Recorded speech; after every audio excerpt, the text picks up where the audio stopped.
Welcome to Rep Your Brand. Hello and welcome to another episode of Rep Your Brand, a podcast for B2B marketers who are looking to build their careers through a strong personal brand. I'm Nick Bennett, and this podcast is brought to you by my friends at Motion. They're a done-for-you podcasting service for scrappy marketing teams in B2B tech. They're two of the nicest guys around, and the work that they do is truly world-class. You can find them at motionagency.io. And today, our guest is Ashley Levesque, VP of Marketing at Banzai, and someone that has been a day one supporter of mine and a friend. Ashley, thank you for joining us. Oh, I'm so excited. Amazing. So, everyone knows who you are. You have a strong personal brand, so I won't go into that piece, but I do want to go into kind of like this first piece here. So let's be honest, people, understand who Ashley is, but what is Ashley's definition of a personal brand? So I like to steal from Donald Miller here, who says that value-driven, successful people view themselves as economic products on the open market. That people who are obsessed with being a good investment attract further investment and then get to enjoy more personal and professional economic value. So this is specifically how I think about personal branding on LinkedIn, specifically that platform, which is, I think, the most common platform that we think about when we talk about personal brand. It's a highly visible and engaging channel where people leverage themselves as economic products by creating content, right? Content that matters to other people, content that engages or somehow connects them back to their market, to the industry that they're working in. Yeah, absolutely. I've never actually thought of it as like an economic product, but it makes 100% like absolute sense. So really, really awesome there. Let's talk about viral posts, because personally, I've never had one before.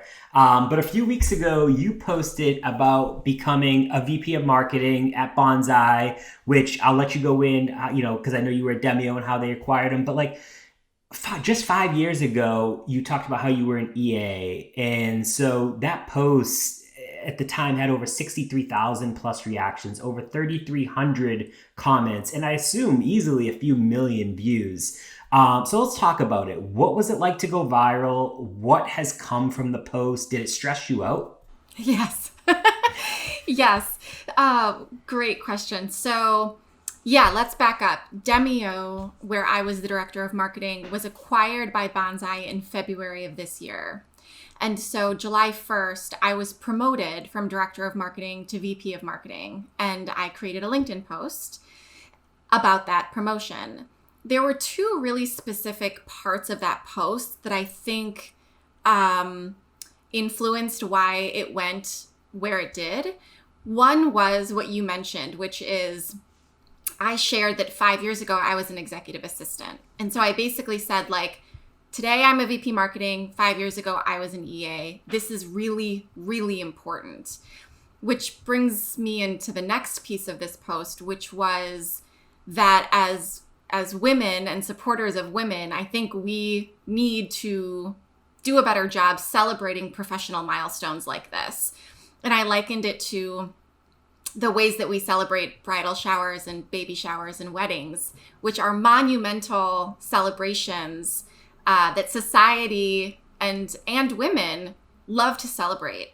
And I took to LinkedIn as a celebration, and I charged people with celebrating with me. I was like, put on your Whitney Houston song, celebrate with me. This is meaningful for me, and this is meaningful for all of us. So I think those were some of the reasons that it went viral. But yeah, to date, it has just under 3 million views, which is crazy. And it does stress me out a little, or it doesn't so much anymore, but it did for about a week. I'm on LinkedIn every day, multiple times a day, and I was so distracted by these millions of notifications every time that I went in there. Wonderful problem to have, definitely a first world problem, but it was stressful. Lots of direct messages, lots of wonderful, amazing comments of celebration, which was exactly what I wanted. But yeah, it was a lot to wade through. I can imagine. It's like it's like part of me is like I really don't want that to happen because like I don't want to deal with the stress of that. But it's like, I mean, kudos to you. It's like I see these like viral posts and I'm like, oh, I don't know this person. And then I saw yours. I was like, I know Ashley. Like, this is crazy. Like, this is so awesome for her.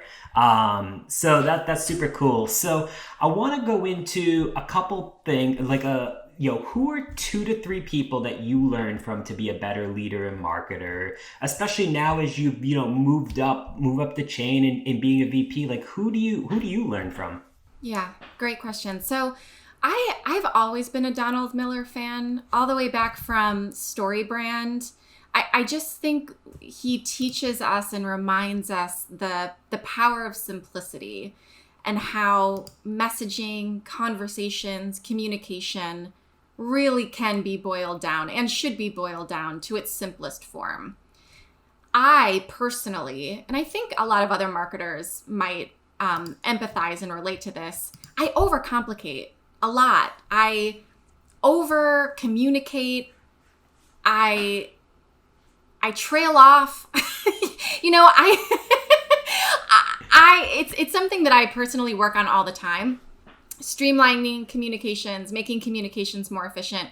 And part of my work now as VP is to do that organizationally.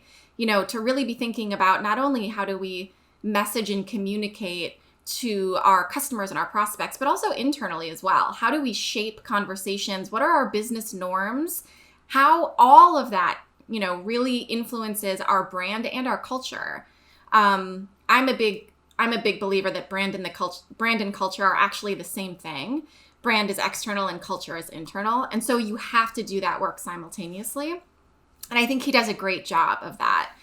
Brene Brown is my other one. And she is not a marketer, but she is a social scientist and researcher who talks a lot about vulnerability and shame and leadership in particular. I learn a lot from her about how to communicate with team members, how to give direction, how to provide expectations, how to have hard conversations, which I think are values that actually shape the way we do business. Yeah. I think when we take steps back, especially as marketers, you and I, Nick, are so aligned on this, that our focus as marketers is revenue. And I think more and more marketers are coming to that realization, which is only going to benefit their business and their department, certainly. I also think some of what our business operations and norms tend to leave behind are the development skills of what it means to be a leader and how to actually run a business with empathy and vulnerability and communication and organization and documentation, like some really foundational needs, roles and responsibilities of what everyone is supposed to do. Brene says, clear is kind. That's like one of the mottos of leadership, which I think is exactly what Donald Miller says. Donald Miller says, if you confuse, you lose. The idea being that we need to figure out a way to more clearly communicate with one another, whether that's internally or externally. And for successful businesses and successful leaders, it has to be both. Yep. Yeah. I mean, I love that. Those are 2 great people that I definitely, I probably need to look more into. So I appreciate you sharing that. Let's talk podcast now and kind of build this piece in here. So for those that are listening that aren't familiar, Ashley and I used to co-host a podcast together about a year ago called the Revenue Podcast, which was part of Rev Genius. You've now taken over the Demio podcast as well, which is great, by the way. Like, how do you feel podcasts open doors, both as a guest, but also as a podcast host? Yeah, awesome. So I think a lot of marketers, start their marketing career, with written work. I think a lot of people start from that place, writing blog posts, writing email copy. And I think some of what we lose is comfort and confidence in actual engagement marketing, right? And actually like building relationships through engaging two-way platforms.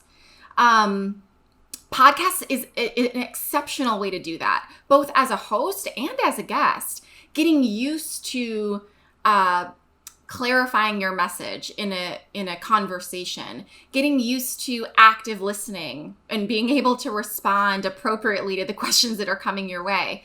And being able to actually have a real conversation with somebody.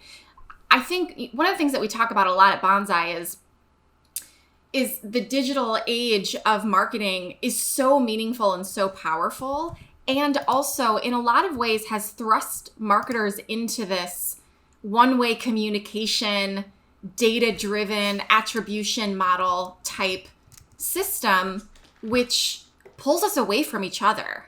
You know, the idea that we're so focused on open rates and click rates and, these data points that don't actually give us a better understanding of who these people are that we're trying to sell to and market to. Podcasts are not that, right? Podcasts are communication platforms that go both ways. And so I think it's a really great opportunity for marketers to practice those skills. And as a host, I'm a student, like just a sponge of these incredible people that I talk to every day who level me up as a marketer and a leader consistently. I'm learning things that I never would be able to learn. You know, podcasts are like these inside looks, you know, these kind of intimate peering behind the curtain of what's going on in other people's businesses and departments that you wouldn't otherwise have access to. So it's definitely helped streamline my communication. It's definitely leveled up my leadership skills, my marketing skills. And it's also helped me become more confident in two-way communication channels and reminded me that my job as a marketer is really to build relationships with people.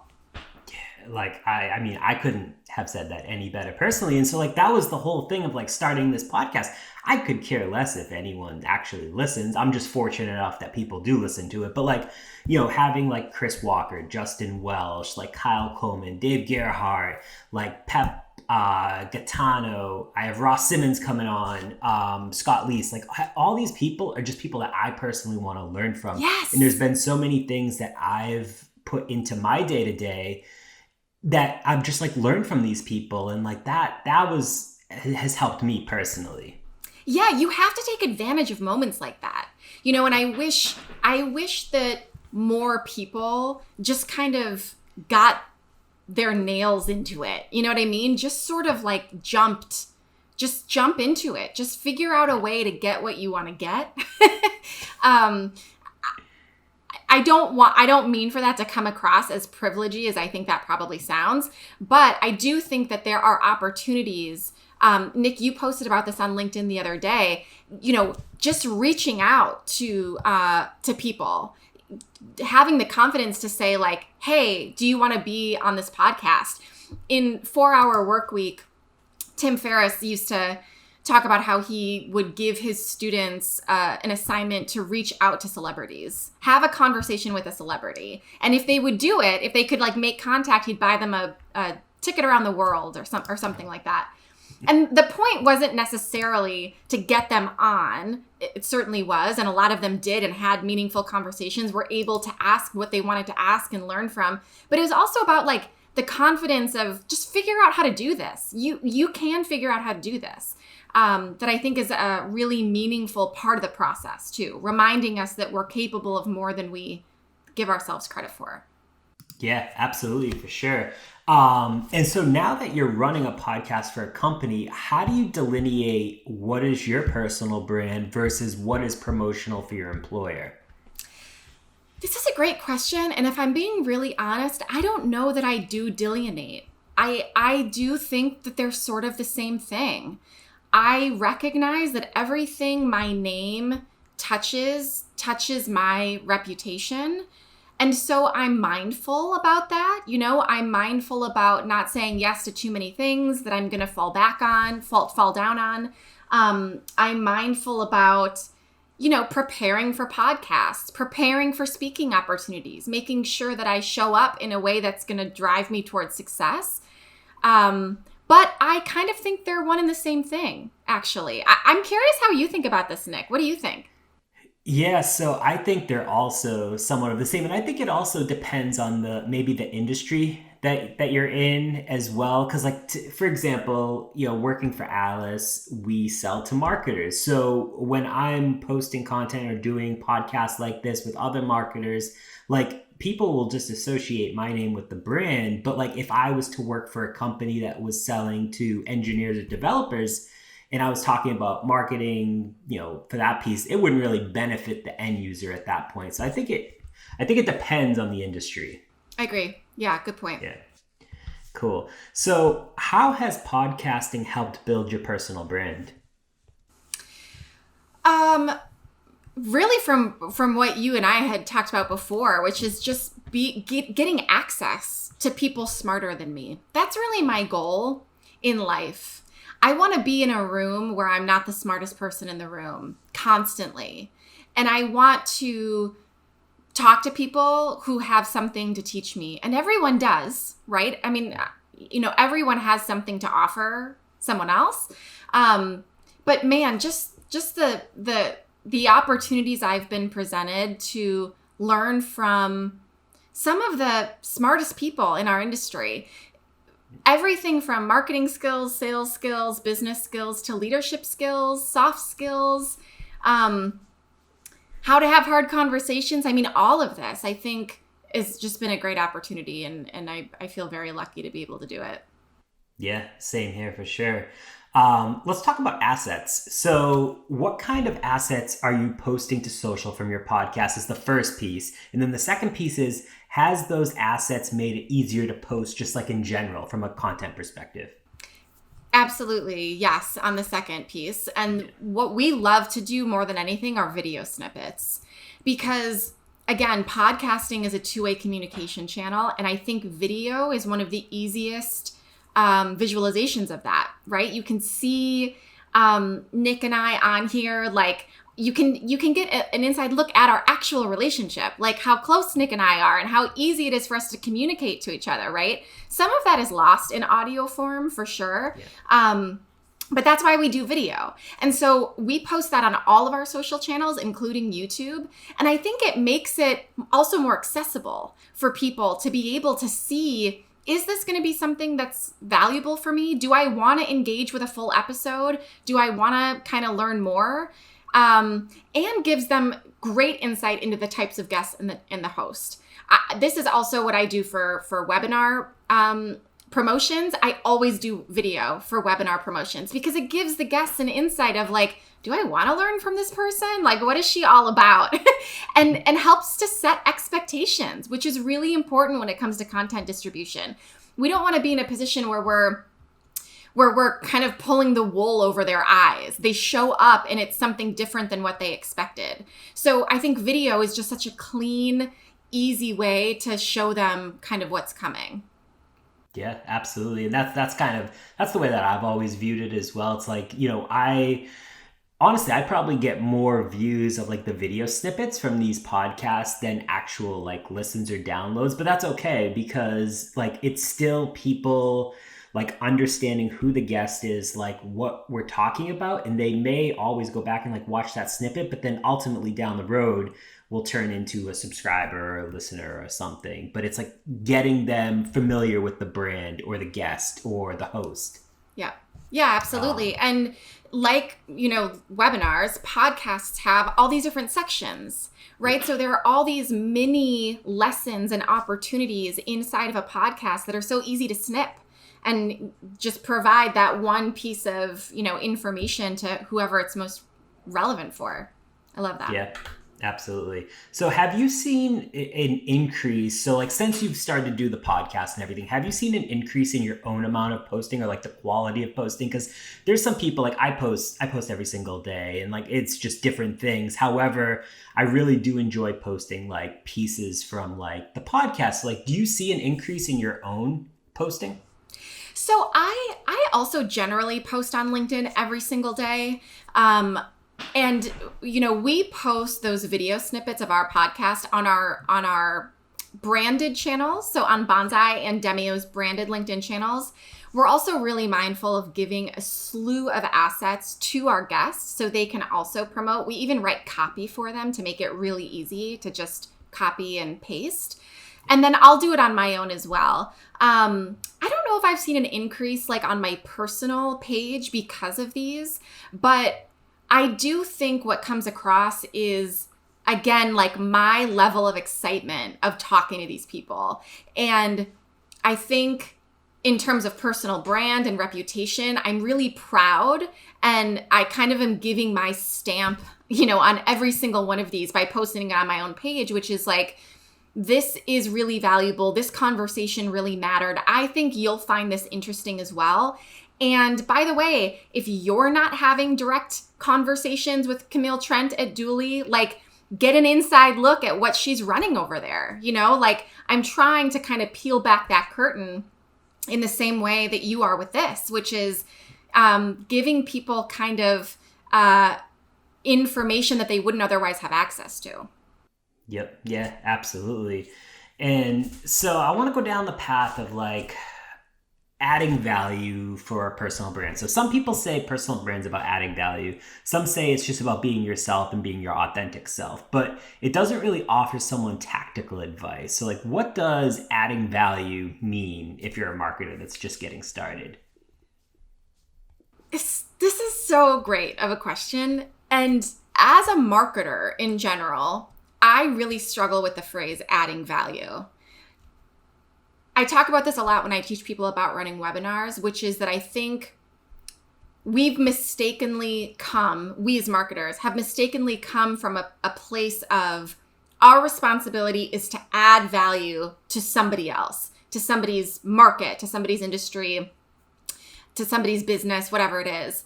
And I think what that can often do is put us in a weird position of thinking a lot about ourselves as a business, as a marketer, right? Now, when you introduce that into a conversation around personal brand, suddenly it's like, well, is that appropriate actually?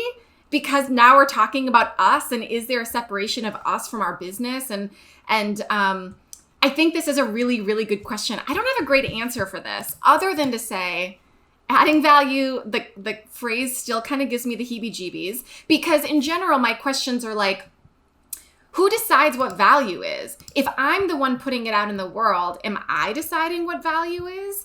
If nobody else finds my content valuable, does that make it not valuable? If I find it valuable, is it?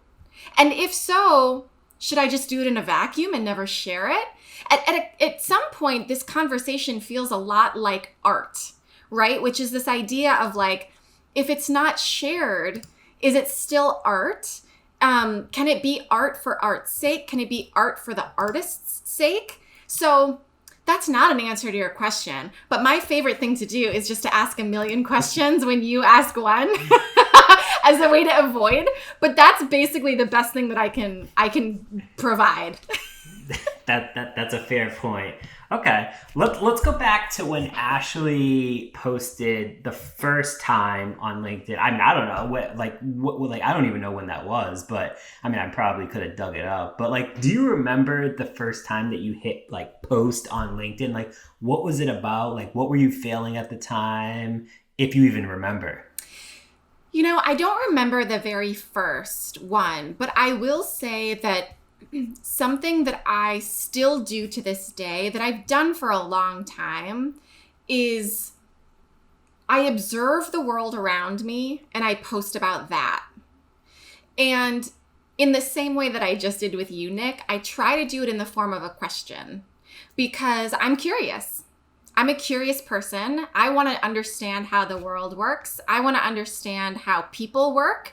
I think that makes me a better marketer and certainly a better leader.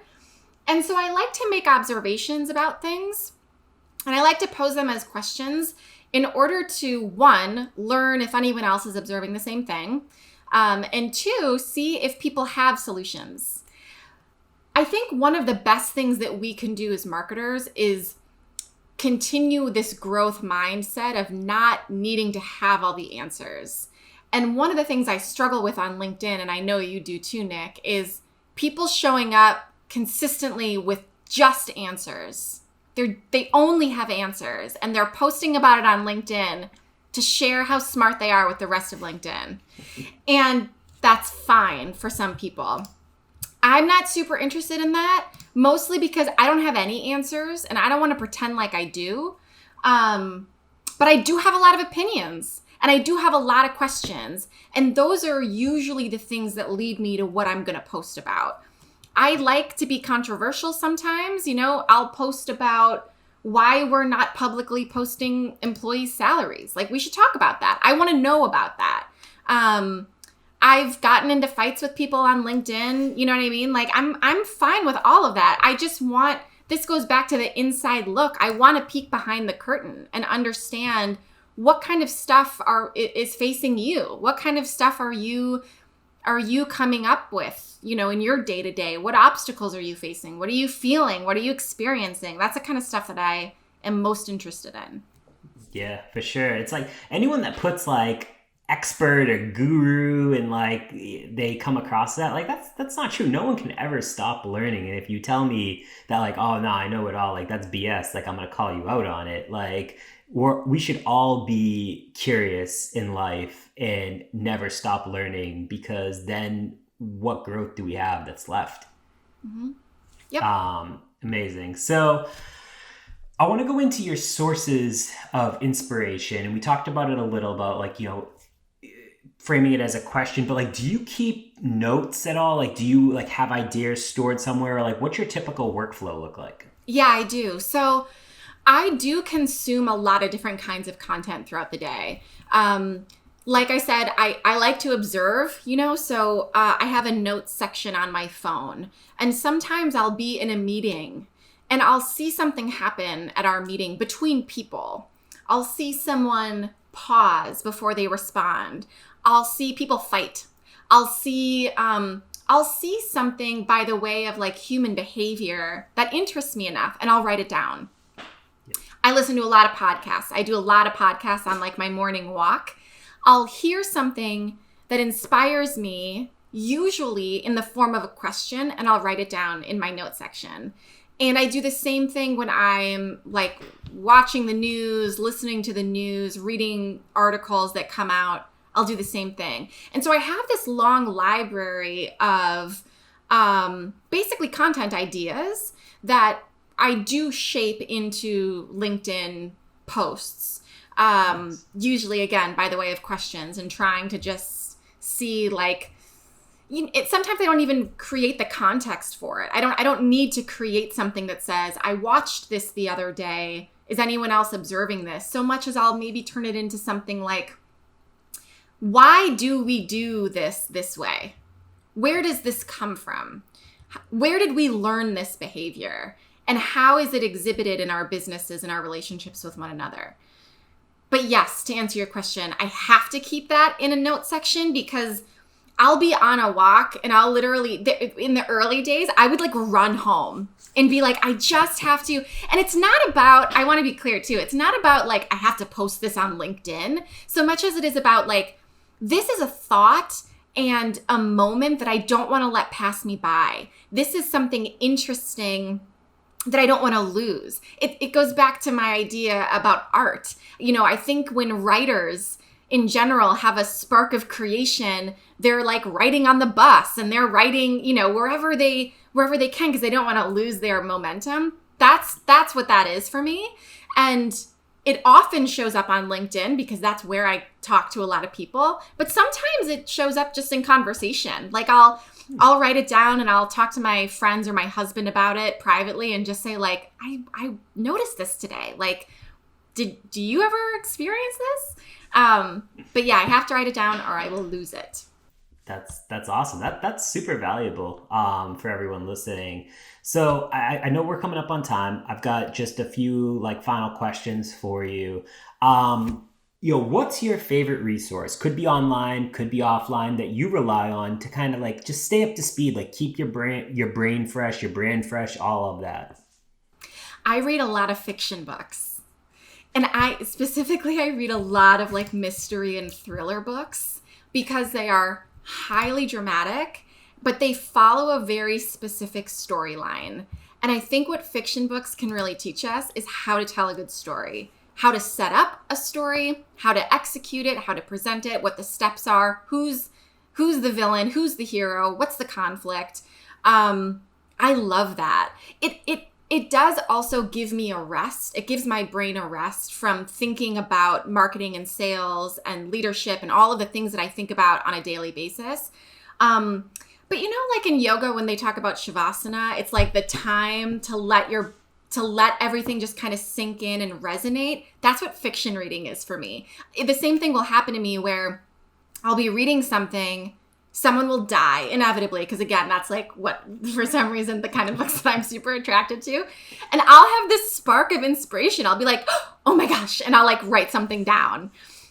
It doesn't mean that I'm posting about people dying on LinkedIn, but it's just like, sometimes it happens to me in the shower too. God bless him, I have this Alex is the content marketer at Demio, and I send him like middle of the night ideas because in a voice memo, because I get too excited to type and I have to speak it, and then he has to translate it the next morning because it just comes out of nowhere.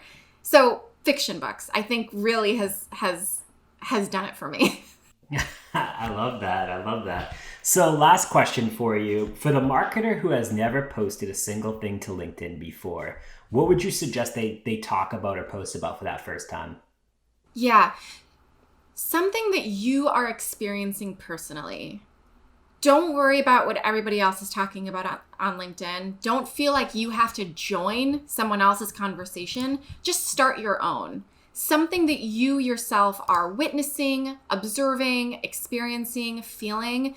It will be more authentic that way if you can speak to your own true experience, and will make you feel more confident rather than feeling like you have to conform to somebody else's topic or industry or format. Just do your own thing. Yeah, I love that for sure. Ashley, thank you again. It was a pleasure to get back together with you, spend some time with you, and I appreciate you spending some time with us and sharing your story. Thank you, Nick.